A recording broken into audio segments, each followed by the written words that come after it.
Qu'est-ce qu'il a perdu après que Dieu lui ait donné les habits? Là s'appelle la préparation. Église, écoutez ceci. J'ai compris cela. Si le diable veut saboter ta saison de gloire, il sabotera ta saison de préparation. Le diable n'a que faire quand tu seras élevé. Il n'a rien à faire. S'il piège ta préparation, il sabote ta préparation, il restera calme. Il dit tôt ou tard, à un moment donné, il va faire de dégâts. C'est pourquoi il y a des choses que Dieu ne nous donne pas. Ce n'est pas parce qu'il ne nous aime pas.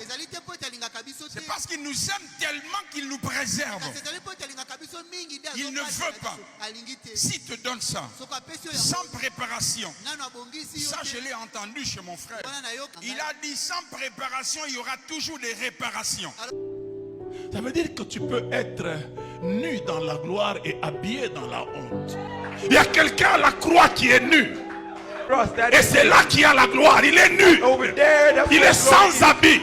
Mais il y a quelqu'un chassé du jardin dans la honte, habillé pas. Est-ce qu'on ne peut pas être plus profond avec Dieu? Au lieu d'aller chercher de la pacotille, des choses que n'importe qui peut avoir sans Dieu. Quand Dieu le dit que je te rejette, qu'est-ce qu'il fait? Il va chercher une sorcière. Le premier, David, il passe par la préparation. En temps de crise, il s'appuie à l'Éternel. Saül, sans préparation, en temps de crise, frères et sœurs, il y a des personnes aujourd'hui, en cas de problème, ils vont voir des féticheurs. J'appartiens à une race des imbattables. J'appartiens à une race que tu ne peux pas vaincre. J'appartiens à une race, même en pleine contradiction, elle est capable de sortir. J'aime bien une parole de la Bible qui dit, Salomon a parlé sur tous les arbres, même sur l'hysope qui sort de la muraille.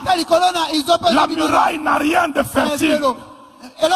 Mais quand vous placez l'hysope sur la muraille, alors qu'il y a des conditions défavorables, l'hysope va sortir de là. J'aimerais te dire,